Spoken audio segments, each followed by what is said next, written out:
nzambe amona yo ndeko na nga esika nyonso oyo ozali oyo kopermettre yo olanda message oyo nalingi kopesa yo ndeko na nga tala mokili lolenge bato nyonso lelo bakoti ndako bato nyonso bakomi na kobanga mpona nini maladi moko eye epidemie moko eye pandemie moko eye oyo eye koningisa komettre bato nyonso na se kofandisa bato nyonso na se na bagrande puissance baye oyo toyebaki ke baza bagrand lelo oyo bafandi na se pourquoi parce que pandemie moko eye epidemie moko eye oyo eye na kombo ya coronavirus oyo efandisi bato na se ndeko na nga nalingi nalobela eloko moko eza très capital esika oyo ozali na place ozala ya kolemba na place ofanda olala pongi otelema na losambo parce que eza na eloko moko te oyo okoki kosala biso toka kolonga makambo oyo soki losambo te pourquoi nalobi pandémie thème na nga lelo ezali l'épidémie de la paix l'épidémie de la paix ndeko na nga diable po asala kati na biso diable po azwa quelque chose kati na biso eloko ya liboso akotisaka biso distraction tant tokoti na kati ya distraction tokozala su na contrôle te tokoyeba susu te nini oyo eza koleka tokozala susu na information te tokozala su concentré te voilà pourquoi diable eloko ya liboso akotikindela biso distraction moment oyo ndeko na nga esika nyonso ozali baeglize ezosangana su te mais eglize ezali ndako oyo place tokendaka kutana te eglize ezali yo motema na yo eglize ezali place yo ofandi motema na yo nde yango wana eglize ndeko na nga kolemba te telema na losambo parce que moma yango ekoki ntango yango ekoki oyo esengi biso bakristo totelema pourquoi nalobi l'épidémie de la paix nazozwa verset moko oyo nakomeka kofungola yango mwa moke mpo tocomprendre message nini nani alance biso nazwi acte des apôtres chapitre 12 verset 1er nakoki tina 5 vers le même temps le roi Hérode s'est mis à maltraiter quelques membres de l'église et il fit mourir par l'épée Jacques frère de Jean. Voyant que cela était agréable aux Juifs, il fit encore arrêter Pierre. C'était pendant le jour de pain sans levain. Après l'avoir saisi et jeté en prison, il le mit sous la garde de 4 escouades, de 4 soldats chacune, avec l'intention de le faire comparaître devant le peuple après la Pâque. Pierre donc était gardé dans la prison, et l'église ne cessait d'adresser pour lui de prières à Dieu. Amen. Apôtre Pierre, Otozotanga, azali leader, oyo Jésus-Christ a pesa qui est fongola. Oyo Jésus-Christ a pesa qui est pouvoir. Parce que alobaki na ye tu es Pierre et sur cette pierre que je bâtirai mon église. Après ça qui est pouvoir, azaki leader numéro 1, il y a ba disciple nyonso oyo batikalaki. Mais makambu nini oyo ekosalema ndeko na nga. Église, roi, mutu oyo tobengaki Hérode. Hérode atelemi mpona komaltraite église. Hérode atelemi mpona koboma. Hérode atelemi mpona kotelemila bato nyonso oyo bazali kotombola Jésus-Christ. Baye nyonso oyo bande koluka Yesu Masiya. Baye nyonso oyo bande kobelela nkolo Yesu Masiya. Hérode atelemaki mpona komaltraite. Hérode atelemaki mpona koboma bango. Ezali mpe ndenge moko lelo oyo épidémie oyo ye, pandémie oyo ye mpona koboma. Pandémie oyo ye mpona kosala boye. Mokili bakomi kolela. Pasi ekomi. Bato bakoti bandako. Bazoyeba te basala nini. Ba église ekangami moyen bato bakende kosambela eza te moyen bato bakutana mpona kotombola nzambe eza te ekobi pourquoi tokomi kobanga pourquoi parce que maladie ezali moyen tosala boye eza te moyen tokutana boye eza te moyen tobondela na groupe boye eza te moyen tosala boye eza te ezali ndeko na nga oyo diable atelemisi mpona koréduire église ete arme oyo diable atelemisi mpona koarrete moto oyo eglize eza nango. Ndeko na nga kolemba te yo oyo oza chrétien esika ozali kolemba te, telema lisusu na losambo, telema na losambo, telema na losambo. Eza ngonga oyo nzambe Yesu Masiya aza na posa amona ba vrai fidèle oyo balingi ye, aza na posa mona baye oyo batiaka ye vraiment na motema.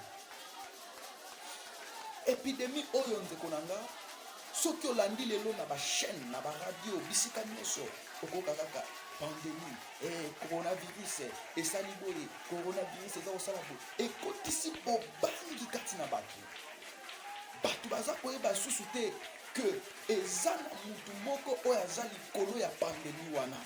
Bato baza koyeba susu te ke eza na mutu moko oyo asopa makila na ye oyo na kombo na ye tout genou fléchir, que ça soit kombo ya maladie, que ça soit force ya maladie, que ça soit force ya épidémie, na kombo ya Jésus, liboso ya kombo ya Jésus ezali nul na. Alléluia. Donc ndeko na nga eza momba oyo yo place ozali il faut telema kolongwa na kati ya distraction, longwa na kati ya distraction okoma na yo soki ovandeli télévision, soki ovandeli ta ya koprie eza suki, ta ya koluka nzambe eza suki, ta ya kobela nzambe eza suki. Pourquoi? Parce que okomi kaka olali olamuki eloko osala eza te, okoki kotala tv osali boye olembi yo wana liboso ya nini, distraction na distraction. Or que na moment oyo esengeli église etelema, église va comprendre que to perdre Jacques akei, to perdre Étienne akei, et comme ils sont to perdre Pierre. Non, église dit que non, cette fois-ci il faut to telema. Ndeko nanga nazoye bisabiso to telema. Eza na kisi moko te oyo bakopropose biso oyo ekoya mpona kosilisa maladi oyo ekoya mpona kolongola maladi oyo maladi oyo ekosila na prière.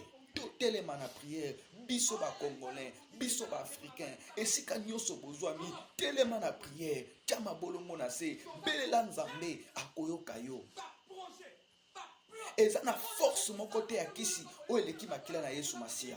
Ndeko na nga Yesu Masiya aversa makila na ye maboko makomi na nzambe ezobake tout genou fléchir devant le nom de Jésus Christ.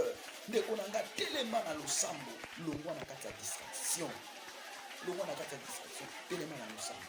Diable aye mpona koréduire yo, diable aye mpona kosilisa yo, diable aye mpona kokonza bobangi, longola bobangi. Yeba ke Jésus Christ aversaki makila.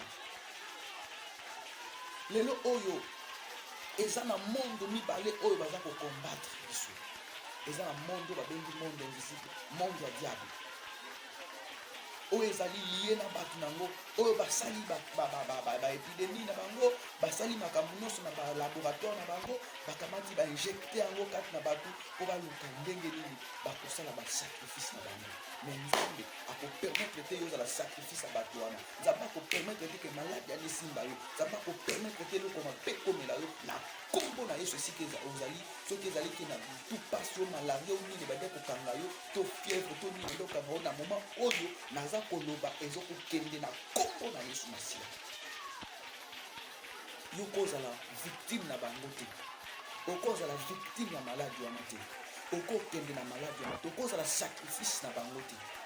Ndeko na nga ekomi moma totelema. Eza na vaccin moko te oyo bakotindela bino po ebikisa bino. Eza na eloko moko te, eza kaka kombo ya Jésus Christ. Tobelela kombo ya Jésus, tobelela makila na Yesu Masiya. Tia mabolongo na se sika ozali, na chambre na yo, na ndako na yo, na salon na yo, esika nyonso ozali tia mabolongo na se, belela Yesu Masiya, belela makila na Yesu Masiya ekita. Yango nde eza purifiant ya solo, yango nde yaka mpona kosanctifie, yango nde yaka mpona kochange elongolaka nyonso. Ndeko na nga eloko eleki Yesu na makasi eza te, nani aleki Yesu na makasi. Soki Lazare asala 3 jours 4 jours na kati ya tombe, Lazare 4 jours na kati ya tombe, na liloba moko Lazare abima. Alléluia. Et bongo yo oyo malade ekangi yo, na liloba moko mutu oyo azala 4 jours, asala 4 jours bakundie déjà na mulunga mabele. Normalement mutu ça se décomposaki. Normalement Lazare ça c'est arrêté déjà décomposé. Lazare azaki susu na nini te, azaki susu na vite parce que azaki na kati ya mabele, na mulunga mabele. Mutu kuta azali libanda boye, na kati ya libanda ka boye, azopola azolumba deja solo bato bakosi obongo bakundi na batie na sa mabele bafiliki mabele na molunge wana. Mais liloba moko ya mokonzi Yesu Masia ebimisi na kati ya tombe esika azalaki abimi. Pourquoi? Parce que Yesu baeleli Lazare sort. Ndeko nanga liloba moko ya Yesu Masia ata maladi eza ya ndenge nini, ata problème eza ya ndenge nini, liloba moko kaka so Yesu alobi makambo nyonso change. Eza na maladi moko te nazoloba yango, eza na maladi moko te, eza na force moko te, eza na puissance moko te, oyo eza likolo ya kombo ya Jésus Christ Nazareth. Yango esika ezali tetelema lokola kobanga epidemi batie yo eza mpona ebangisa yo, ekokanga yo te na kombo na Yesu. Nalobaki lobi tokota na kati ya tozwa baoutillage ya Sauli te, boya outillage ya Sauli tosala oyo ya biso moko, zala sur na mabanga na yo, zala sur na oyo Nzambe apesi yo losambo ndeko nanga ndeko longisa yo. Tika makambo ya keko nakende kosomba nayebisaki yo ke soko ozali na posa ya kosala okanga zolo na yo, luka papier mouchoir, sala papier mouchoir, kanga luka liputa, sala kashine na yo, bomba zolo na yo, bomba monoko na yo. Un point un point koluka ya mondele te oyo ewuti libanda eza na maladi batindi yango na maladi po ete bakakoboma biso baafrika, po ete baboma yo. Ndeko na ngai telema na losambo eloko eleki losambo eza te.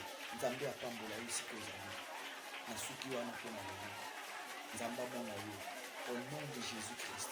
Seigneur Père, na bondeli mpo na bandeko nyonso oyo baza kolanda message oyo balandi message oyo, esika nyonso basi balalaki na mbeto, esika nyonso maladi ekotaki kati na bango, na pesi mitindo na kombo na Yesu Masia babima mpe maladi ebima na kati na bango na kombo na Yesu Masia.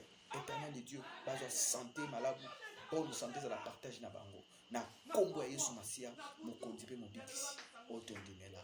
Amen.